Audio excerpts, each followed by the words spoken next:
Question number 13 of exercise 11.1. Find the equation of the circle with equation of the circle passing through 0 0 यानी कि origin and making intercepts A and B on the coordinate axis.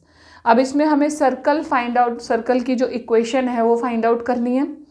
उसको find out करने के लिए हम क्या करेंगे, पहली बात तो इन्होंने 3 पॉइंट्स हमें बताए हैं जो सर्कल जिनमें से पास करता है। ठीक है, तो इसके लिए हम एक छोटा सा डायग्राम बनाएंगे, क्योंकि हमें ना रेडियस पता है इसकी और ना ही हमें इसका सेंटर पता है, तो हमें दोनों ही चीज़ें फाइंड आउट करनी है।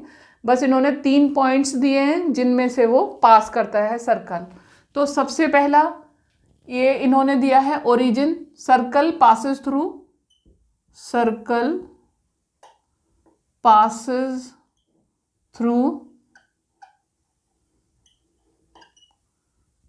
0 0 यानी ओरिजिन। अब हम यहाँ पर अगर ड्रॉ करें तो ये हो गया हमारा ओरिजिन। ठीक है, ये हो गया 0 0, ये एक्स एक्सिस हो गई, ये वाई एक्सिस हो गई। ठीक है, अब इसमें से अगर सर्कल पास कर रहा है तो कुछ और वो दोनों एक्सिस को काट भी रहा है, दोनों एक्सिस को ना काट भी रहा है वो, तो वो कुछ इस तरीके का उसका फिगर होगा।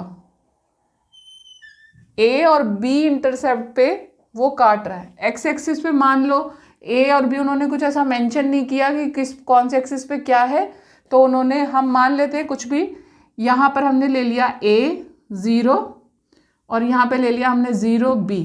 ठीक है, अब इन दोनों जब एक्सिस पे काटेगा तो दूसरी एक्सिस का जितना मेजर होगा वो तो 0 होगा, कोऑर्डिनेट उसका 0 आएगा। अगर एक्स एक्सिस पे काट रहा है तो वाई एक्सिस के कोऑर्डिनेट 0 हो जाएंगे, और वाई पे काट रहा है तो एक्स एक्सिस के कोऑर्डिनेट 0 हो जाएंगे।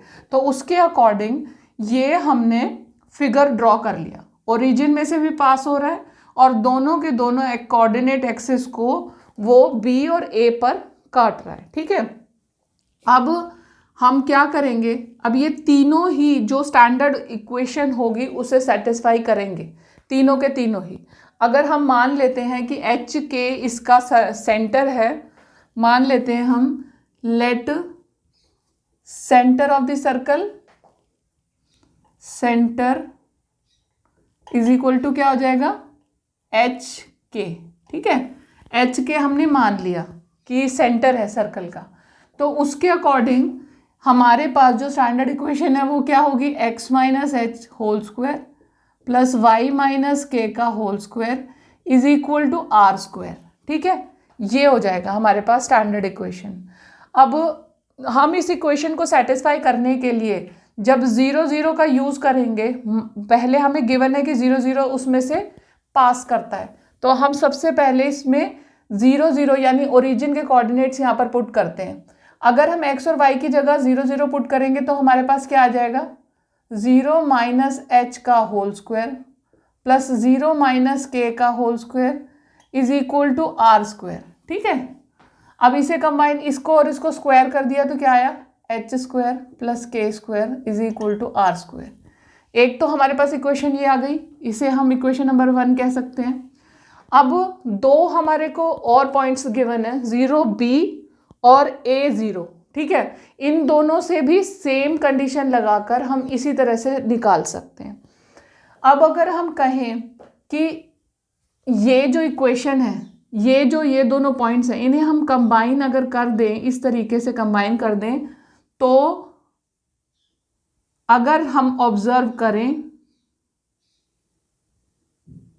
तो जो ये लाइन मैंने ड्रॉ की है, इन दोनों पॉइंट्स को मिलाकर वो हमारा डायमीटर है। वो उसका डायमीटर कैसे होगा, वो हमारा डायमीटर इस तरीके से होगा कि हमने पहले अपनी प्रीवियस क्लासेस में, जूनियर क्लासेस में ये पढ़ा हुआ है कि जब कोई सर्कल में, सेमी सर्कल के अंदर ड्रॉ करा जाता है कोई ट्राइंगल, तो उसका एंगल हमेशा 90 डिग्री का होता है। कोई भी एंगल ड्रॉ किया जाए तो वो 90 डिग्री का होता है। अब आपको पता है कि जो एक्सिस होती है वो 90 डिग्री का एंगल तो बनाती है। ये जो एक्सिस है ये यहाँ भी, यहाँ भी, यहाँ भी और यहाँ भी 90 डिग्री का एंगल तो बनाएगी। तो अगर ये 90 डिग्री का एंगल बना रही है तो दैट मीन्स ये जो लाइन आ रही है हमारी, ये क्या है, ये है डायमीटर, सर्कल का डायमीटर है। अब अगर ये डायमीटर है तो जो सर्कल का सेंटर है वो कहाँ होगा, सर्कल का सेंटर डायमीटर के ऊपर ही होगा। डायमीटर तो हमेशा सेंटर में से क्रॉस ही करेगा ना। तो इसको हमने सेंटर मान लिया, हमने एज्यूम कर लिया, इसका नाम हमने एच के दे रखा है पहले ही, इसे हमने एच के मान लिया। ठीक है, ये 0 बी और ए 0 पॉइंट्स को कंबाइन करने से हमें डायमीटर मिला। बीच में हमने हमारा जो डायमीटर है उसी पर सर्कल का सेंटर लाई करता है, तो उस पे ही हमने एच के ले लिया। अब क्या करेंगे हम, डिस्टेंस फॉर्मूला का यूज़ करके इसका पहली बात तो ये है कि हम इसमें मिड पॉइंट यानी कि सेंटर फाइंड आउट करेंगे। Mid point centre find out करने के लिए क्या करेंगे, इसके कोऑर्डिनेट प्लस इसके कोऑर्डिनेट और अपॉन 2। ठीक है, तो हमें एच और के कोऑर्डिनेट्स मिल जाएंगे। और दूसरी बात है, हमें आर की वैल्यू फाइंड आउट करनी है, सेंटर का सर्कल फाइंड निकालने के लिए, इक्वेशन निकालने के लिए सर्कल की। तो तीनों चीज़ें, मतलब 2 चीज़ें चाहिए हमें, एक तो सेंटर चाहिए और एक चाहिए हमें रेडियस। तो दोनों ही हमें इस तरीके से मिल जाएंगे। अब ये जो एच के है, एच के निकालने के लिए हमने इसको मिड पॉइंट फॉर्मूला यूज़ किया, using mid point formula.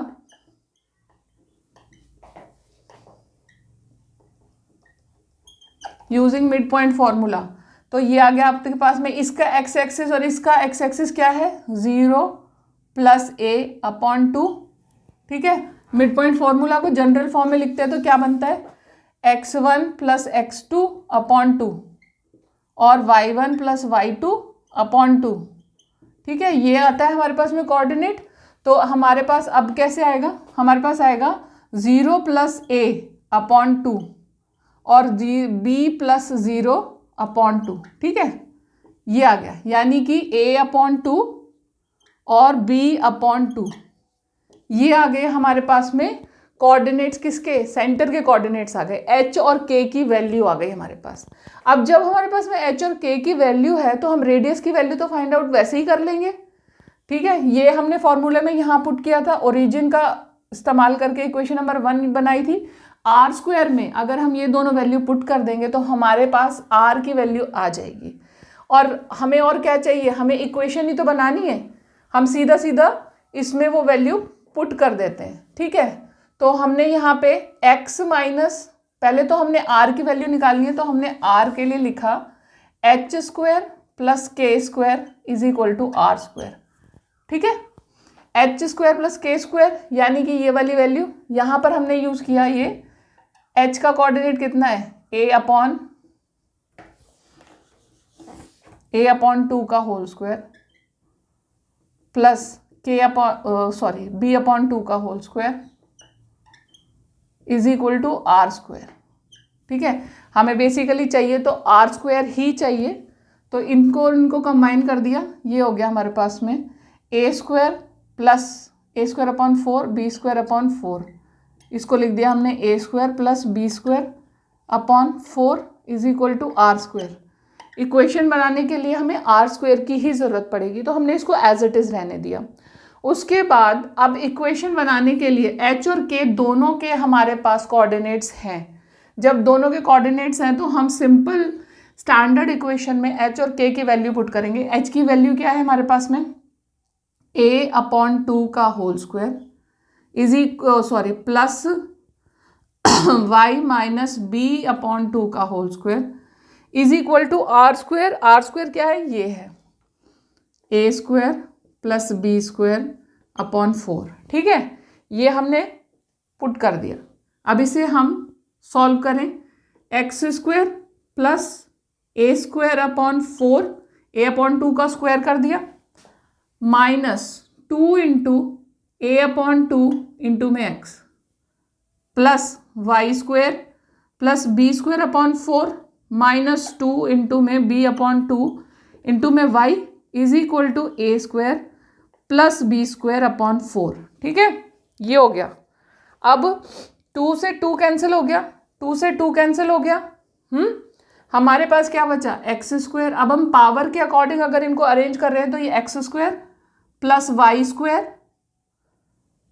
Minus a x, 2 से 2 कैंसिल हो गया है ना, ए एक्स बचा हमारे पास, माइनस ऑफ ए एक्स, यहां पर क्या बचा है, माइनस ऑफ बी वाई, और कांस्टेंट टर्म्स क्या है, a square upon 4 b square upon 4 plus a square upon 4 plus b square upon 4। ठीक है, और इधर भी हमारे पास क्या है, a square upon 4 plus b square upon 4, तो ये हमने यहां शिफ्ट कर दिया, minus a square plus b square upon 4 is equal to 0। ये और ये, इन दोनों टर्म्स को आप देखोगे ये कंबाइन करके यही टर्म बनेगी। इसको हम यहां पर करके देख लेते हैं एक बारी।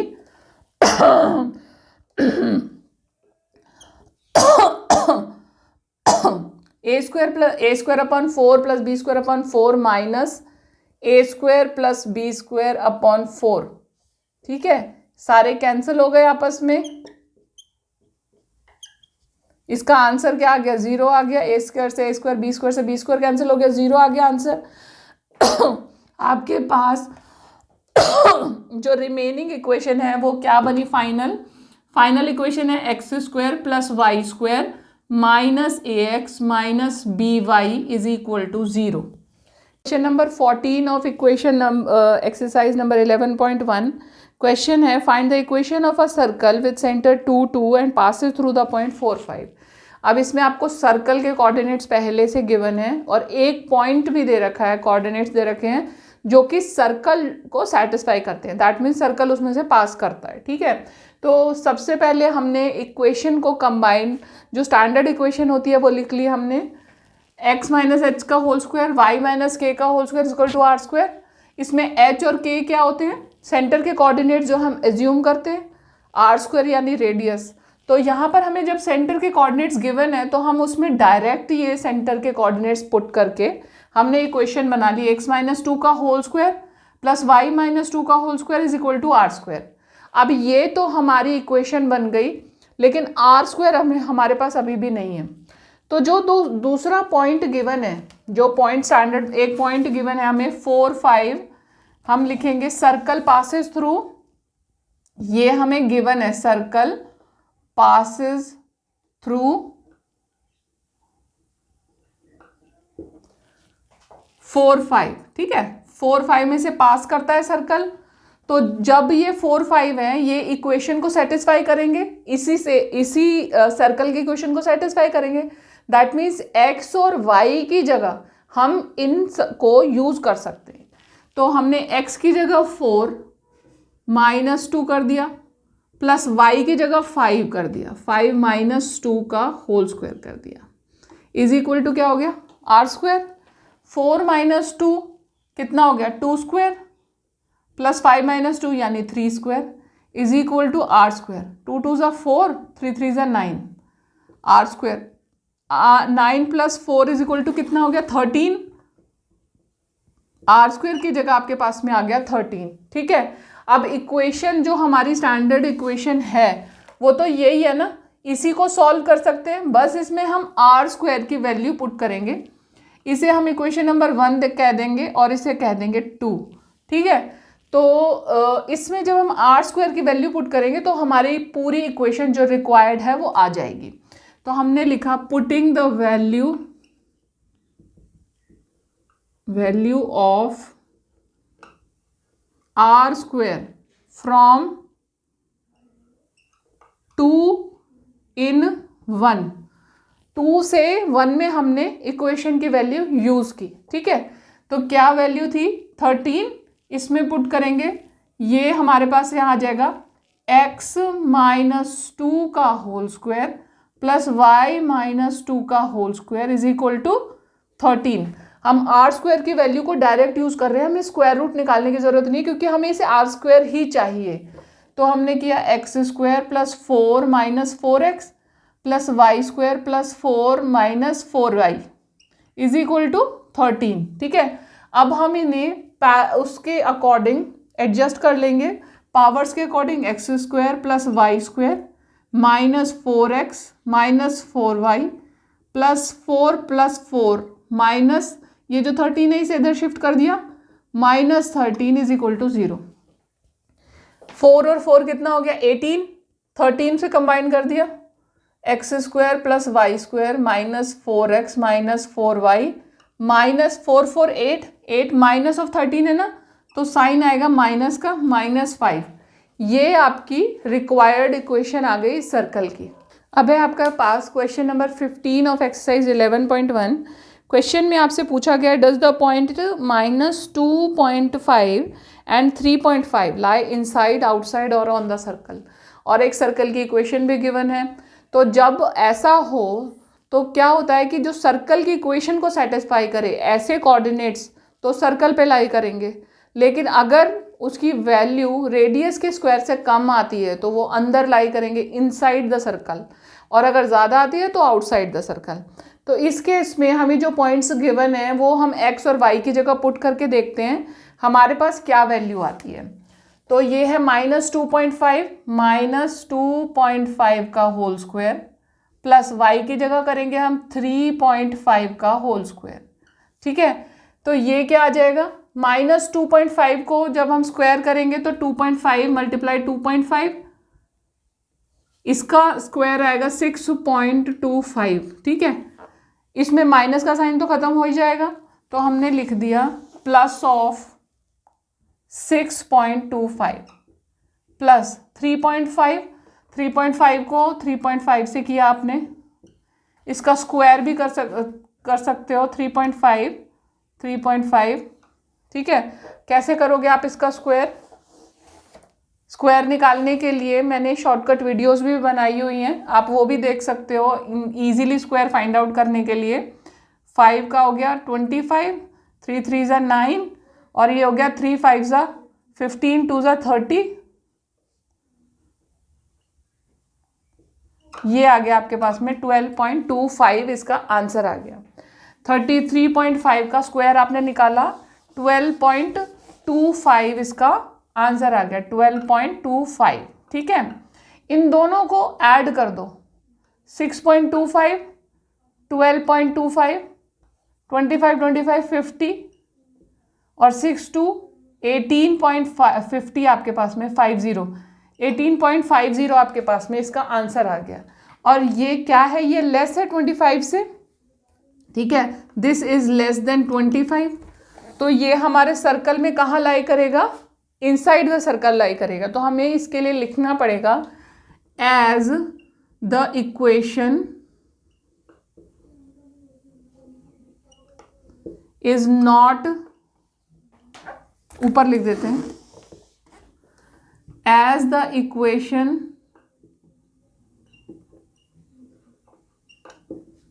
Is not satisfied by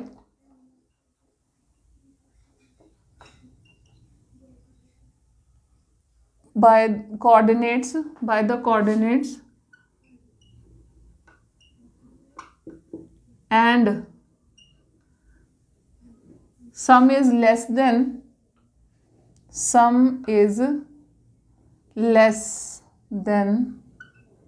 25. So the point lies inside the circle. जो पॉइंट है वो सर्कल के अंदर लाई करेगा।